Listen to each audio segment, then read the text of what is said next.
Did you know that your body is designed to be a well-oiled fasting machine?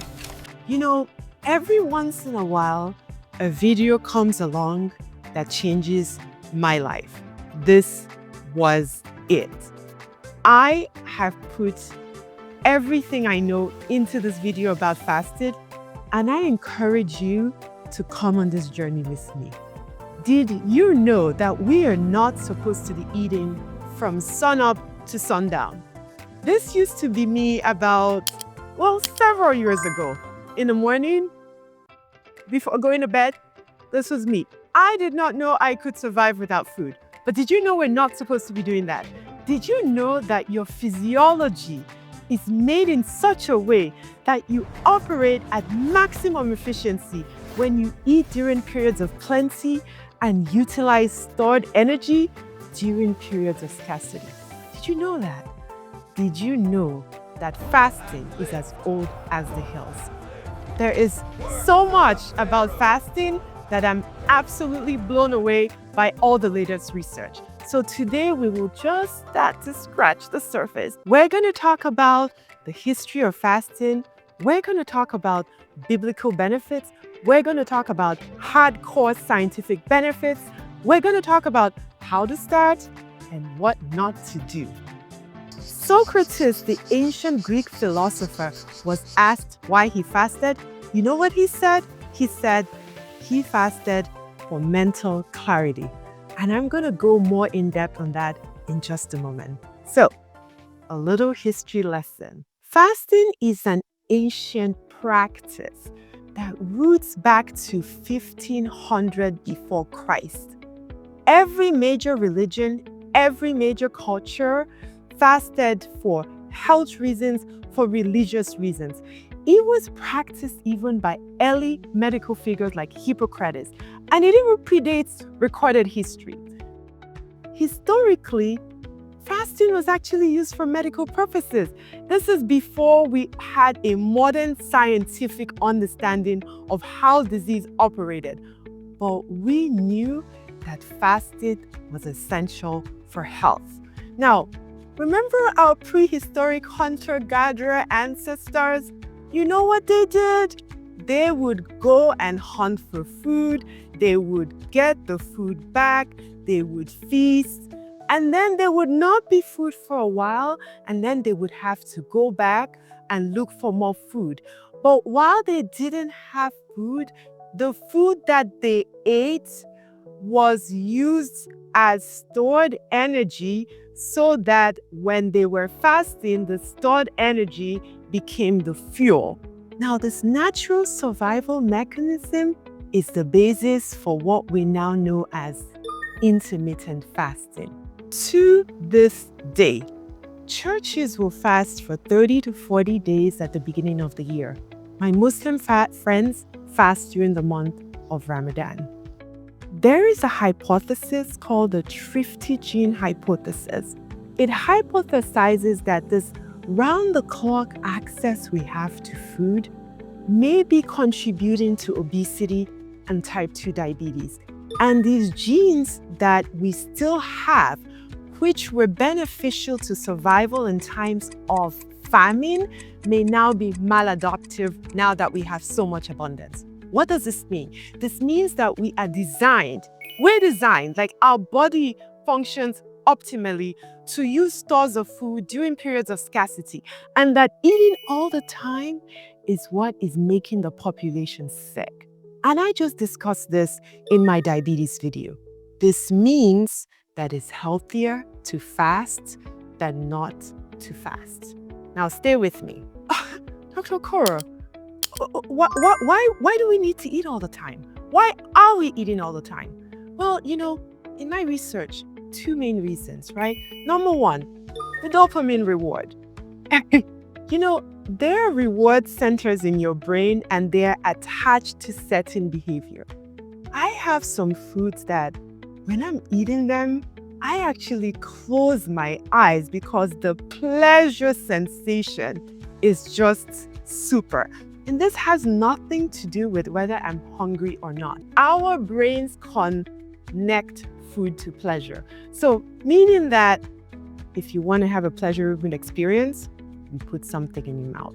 There are other ways also to have pleasurable experiences that are healthy and unhealthy. But this is one of the reasons why we feel the need to eat all the time. Now, the second is something we call conditioning, or how our brain is wired. What does this mean? Does anybody remember Ivan Pavlov? Remember in science education, when you were in high school, your teacher may have mentioned this. If not, here's a quick reminder. In the 1890s, the science guru called Pavlov, he was studying digestion, and what he observed was that his dogs would begin to salivate even before they were fed, simply by the sight of food or the sight of the person bringing the food to them. And so he began a series of experiments where he would ring a bell and immediately follow it with food. And after multiple pairings, the dogs began to salivate at the sound of the bell alone, even without the presence of food. So what does this mean for us? Have you noticed how it's 7 o'clock or 8 o'clock in the morning and, you're not even hungry, but you are conditioned to eat then? Or it's lunchtime and there's food everywhere and all your colleagues are eating and you just follow along because it's time to eat. That's what we call conditioning. What's leading us to think that we need to eat all the time? Number one, there's an abundance of food. There's just food everywhere. Number two, we have been conditioned. Number three, it's a pleasurable sensation. We feel that we need to eat to sustain pleasure and give ourselves a reward. Let's talk about what happens to the body when you fast. Remember I mentioned about biblical benefits? What does the Bible say? The Bible says in the book of Isaiah, but those, and I'm going to read verbatim, those who wait on the Lord shall renew their strength. They will mount up with wings like eagles. They will run and not be weary. They shall work and not faint. Why do we think that fasting makes us weaker? What does hard science say? You are going to love this. Did you know the evidence, research shows that fasting actually improves the quality of your gut microbiome? Remember that the bacteria that line your gut from your mouth to your anus have very short lives. They're turned over in minutes and sometimes hours, right? Remember that all chronic diseases have their origins in a dysfunctional microbiome.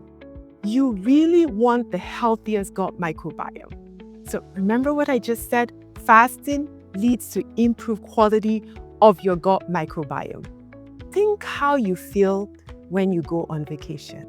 Do you feel rested? Do you feel rejuvenated? Do you feel ready to take over the world? Imagine the same for your microbiome. They just returned from Microbiome Paris. Fasting improves your gut microbiome, it increases diversity, it shifts composition towards more beneficial bacteria, it boosts the production of healthy compounds like short-chain fatty acids. This is because fasting gives your gut a break. It allows it to repair, it allows the growth of beneficial bacteria that thrive during a fasting state. All the microbiome in the room, people in the room say, hey. And this is a shout out to my friends because we had a little party and me and this other guy were talking about the gut microbiome and all the reading we were doing, and other people were like, yeah, you guys go sit over there. Hey, microbiome people. Scientific benefit number one from hardcore research. Fasting improves the quality of your gut microbiome. What's the second scientific benefit? Have you heard about BDNF? BDNF is short for brain-derived neurotrophic factor. It's a protein that's responsible for maintenance of your cells in your central nervous system, which is your brain and your spinal cord. Think of BDNF like, maybe your cable goes out and that's the guy that comes to fix the cable.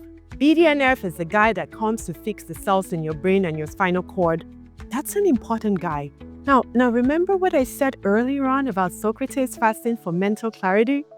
This is how it happens. BDNF helps to regulate your mood, your cognition, your decision making, and protects your brain from inflammation. This is why you feel sharper and more mentally aware when you're fasting. Think of a lion that hasn't eaten for a few days. Is it tired and sleepy and crawling in a corner? No, no, no, no, no. Its senses are sharpened. It's on the prowl. That's BDNF. Your body is designed in such a way that when you haven't eaten in a while, you're actually mentally clearer. This is an evolutionary benefit. You can thank your hunter-gatherer ancestors for that. Third benefit, increased growth hormone. Remember your baby as a baby and then remember now when he's 16 years old? How did he get there? Growth hormones. When you have an injury, does that part of your body just wither away and die? No, it regenerates itself. This is what growth hormone does. Do you know how expensive it is to buy growth hormone in the marketplace? A small vial, like a tiny vial, costs thousands of money. But your body is making it for free when you fast. It's making thousands of times more growth hormone than you would make if you were in an unfasted state. This is hardcore science. This is not magic. Benefit number 4, autophagy. Full disclosure, when I read about autophagy, I said, sign me up. This is the main reason why I started fasting. What does autophagy mean? In its simplest form, auto is self, phagy is eating. It's a Greek word. Your body isn't cannibalizing itself.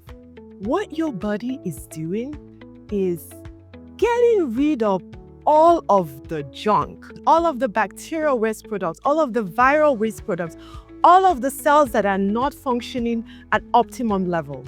Think about it like this. 10 years ago, you bought a house, you and your wife, the realtor took you there, it was pre-cleaned, there were no cobwebs, everything was perfect. You moved in. Of course you clean sometimes, you clean on the weekends, you clean every day. But now your attic is full of junk. There's a pile of papers over there you need to go through. Your pots and pans are old, some of them have soot in them. Your kids' socks are worn and torn. Autophagy is the ultimate spring cleaning for your cell. Imagine if you could hire a cleaning service and they knew exactly what to do. They knew what things to throw away, what areas needed a little paint. You know when your computer slows down and you need to reboot it and clear out all the old files that you don't use anymore? That's autophagy. Again, this is hardcore scientific fact. You know how I know this?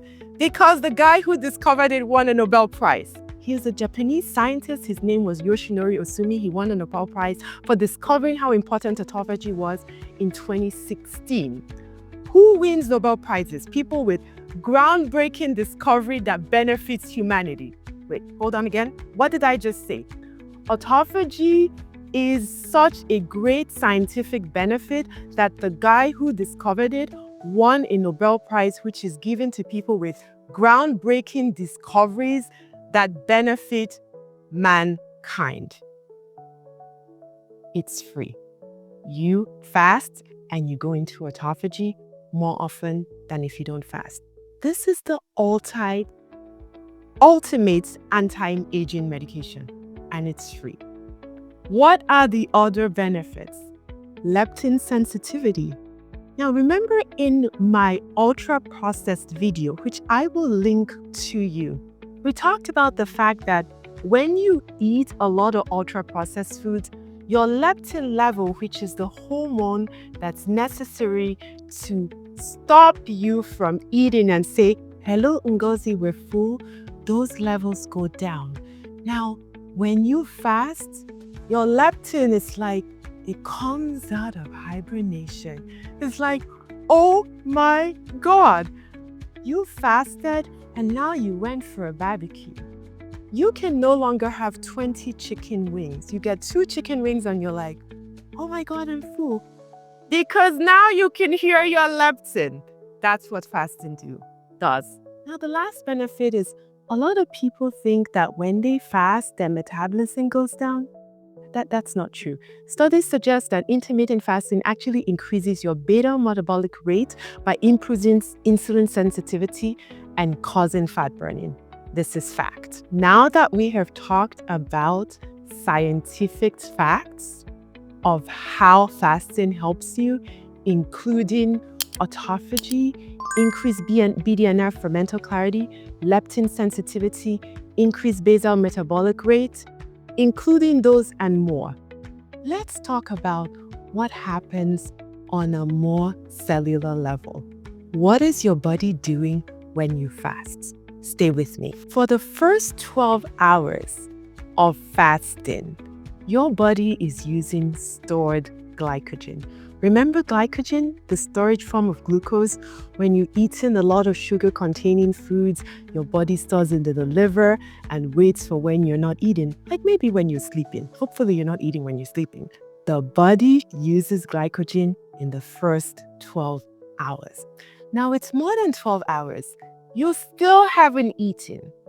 What does your body do? Did you know that your body knows how to make glucose? You don't have to eat sugar. Your body makes glucose in a process called gluconeogenesis. That's production of new glucose. It doesn't break your muscles down to do this. It just uses protein turnover from things that you weren't going to use anyway, and it makes new glucose. And during this period after 12 hours, ketosis starts. What is ketosis? That's when your body starts to use all that fat in your midsection. That's when your insulin sensitivity starts to improve. Remember my key and lock hypothesis, where insulin is the key that lets sugar in? And when it wasn't working well, after 12 hours, you start getting better insulin sensitivity. All right, it's now 16 hours and your insulin is really low because you're not being fed carbohydrates, and your insulin is like, oh my God, let's take a break. You haven't been eating. Insulin had been high and you couldn't burn fat because insulin's job was to store fat. And that's why you cannot lose weight when you eat refined carbohydrates or eat around the clock, because you never give a chance for your insulin to become low. So now insulin is low from fasting. Guess what is happening? Your fat is being released from the cells. It goes to the liver. Your liver is making ketones, which is an energy molecule that your body can use. It's now 24 hours and you're in a state of mild ketosis. Did you know that you can actually check this yourself? I went to CVS, I got a urine dipstick for measuring ketones, and I put it in my urine. And you can go from mild to moderate to severe ketosis. At 24 hours, you'll usually go into mild ketosis. And if you've not been eating a lot of refined carbohydrates, you go into ketosis much faster. Now, some people do more prolonged fasts, okay? Between 36, 48, 72 hours, you're now in moderate ketosis, and autophagy is maximized. Now, I love autophagy. Between 12 and 16 hours, autophagy is like, okay, let's wake up. 16 to 24 hours, more autophagy. 24 to 36 hours, oh my God. Beyond that, autophagy keeps going up, but that's what we call prolonged fasting, okay? And that you want to do under very close supervision. Now, everyone is different, right? Sometimes you go into ketosis and autophagy different based on your baseline diet. Now, if you ate a lot of carbohydrates and a lot of refined foods, you would go into ketosis less fast, right? But depending on how active you are, your age, your metabolic health, and your fasting experience, those numbers might vary. What I've given you is an average. This is really important because people think that when they fast, their blood sugar levels are going to drop. No, it's not going to drop. Whatever lightheadedness or you're feeling in these periods is usually from just not having sugar, which you're not used to. But your actual blood sugar levels don't drop, even after 7 days, except you're living with diabetes or you're on diabetic medication. What happens is your blood sugar normalizes at a lower and healthier level. Okay? Dr. Okoro, Thank you for this wonderful talk on fasting and all this Bible stuff and science stuff and BDNF. Thank you so much. I eat sugar all the time. So, okay, how do we start? Number one, we are slow and steady. Okay, don't listen to this talk and say, "Oh Lord, I'm going to fast for 36 hours so that I can get autophagy." Please don't do that. Number one, listen carefully, because there's been a lot of thought process into how you can start safely. If that is what you want to do, if you've discussed with your medical health professional, if you're not living with diabetes. Number one, and everybody can do this. First, start to eliminate ultra-processed foods. Because if you don't, you're going to have withdrawal. Someone who's used a lot of sugar and suddenly you stop, you're going to have the shakes. It's almost like the shakes with if you stop smoking or you stop something that you're used to having all the time. Number one, go in your pantry, get all the ultra-processed foods out. That's rule number one. And do this for a couple of weeks. Step two, just don't eat after dinner, okay? You had dinner between 6 and 7, just stop. No snacking, no nothing. Now, if you do that, that's already a 12-hour fast. Let's say dinner is at 7, breakfast is at 7. You already fasted for 12 hours. Congratulations. No snacking. Next step. Now, you stopped eating dinner, we're layering on, okay? So this is the layering on. Number one, stop ultra-processed foods. Number two, don't snack after dinner. Number three, start to move your breakfast up to later in the day. Now, if your dinner was at 6 p.m. and breakfast is at 8 a.m., that's already a 14-hour fast. Now, if you move breakfast to 10 a.m. and dinner was at 6, that's a 16-hour fast. So breakfast at 10 a.m., dinner at 6 means you've already fasted for 16 hours and you ate in an 8-hour window. That's what the intermittent fasters call 16/8. You can still eat all your meals in that window. Now you fasted for 16 hours and you ate in an 8-hour window and you're like, well, Dr. Okoro, I feel like $1 million. I want to do more. I don't have diabetes. I'm not living with diabetes. I'm not on diabetic medication. And I talked to my doctor and my doctor said it's okay. What should you do next? Skip one meal. Just skip one meal. You do that all the time. When you have a deadline, you forget to eat. When you're in meetings, you forget to eat. Just keep one meal. If you skip breakfast, you eat lunch at noon, keep dinner at 6, you're at an 18-hour fast. Congratulations, you ate during a 6-hour window. What is the next step? Then you just ate one big meal in one day. That's what the fast is called, OMAD. It's one meal a day. That meal is huge. It has all your veggies. It has all your protein. It has all your fat. It has all of the vitamins and minerals that the people who do one meal a day, they eat this in a 1 to 3 hour window. Next step. Now, again, anything above that is what we call prolonged fasting. If say you wanted to do a 36-hour fast, that means you don't eat for a day and then you just eat the next morning. That's a 36-hour fast. That is what a lot of scientific papers say you are hitting maximum autophagy. And yes, you can eat anything you want. Now, a 48-hour fast means you don't eat for the day and you eat dinner the next day. FIFO, it's really not that serious once you break it down. Now, in essence, how would I think of fasting, right? Before I started to experiment with fasting, I watched a lot of fasting videos. I listened to a lot of testimonials. And I would not think of fasting as starving the body. Here's how I would think about it. I would think about it as feasting your cells on renewal and getting rid of all the things weighing your body down, all the toxins that have accumulated. It's the main reset that you need. You're rebooting, Dr. Okoro. Let me give you some real numbers. If you're overweight or obese and have an excess of 100,000 calories stored, did you know that that's possible? I'm going to give you the numbers, but let's say just for kicks, you have 100,000 calories stored, right? And you go 2 days of fasting, you expend 2,000 calories a day. That's just 4,000 calories. You still have 96,000 calories stored. How is that starvation? You're just eating what's already there. The body fat is a store of calories. Fasting just lets you use that. 20 pounds overweight is actually 70,000 stored calories. How many people are 20 pounds overweight? A lot of people. So the rule of thumb is 1 pound of fat is 3,500 calories. That's where the 70,000 comes from. 1 pound of fat is an extra 3,500 calories. 20 pounds of fat is an extra 70,000 stored calories. If you fast for 2 days, you use 2,000 calories a day, that's 4,000 calories. How many calories do you still have left? You have 66,000 calories left. You are not starving yourself. The World Health Organization in 2022 actually says that of the approximately 2.5 billion adults in the world, 43% are overweight and about 16% are living with obesity. These are numbers that you can use. Benefits of fasting overall.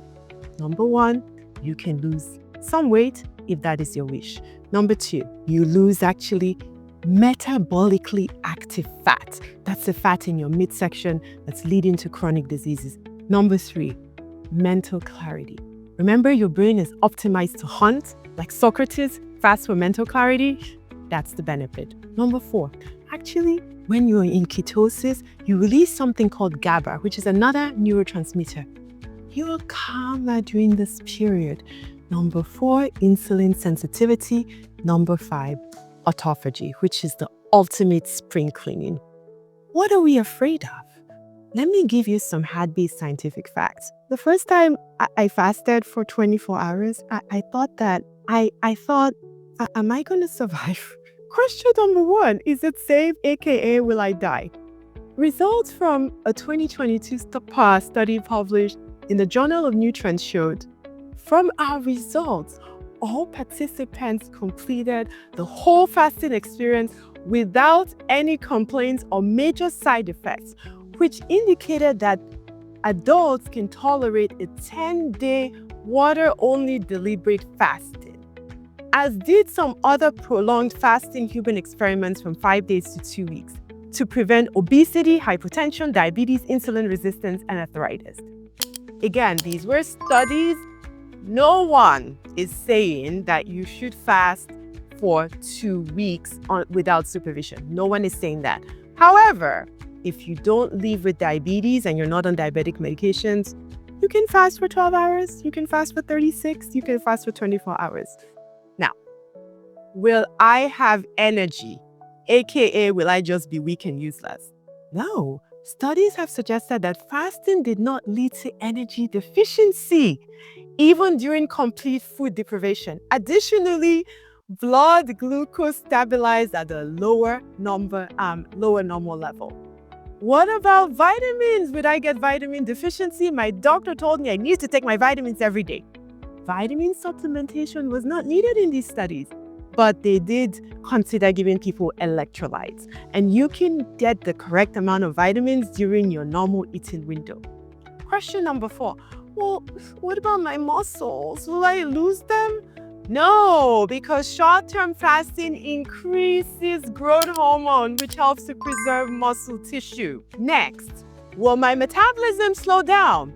No, the body is designed to handle short periods of fasting, and short-term fasting does not put the body into starvation mode. Dr. Okoro, I'm pumped.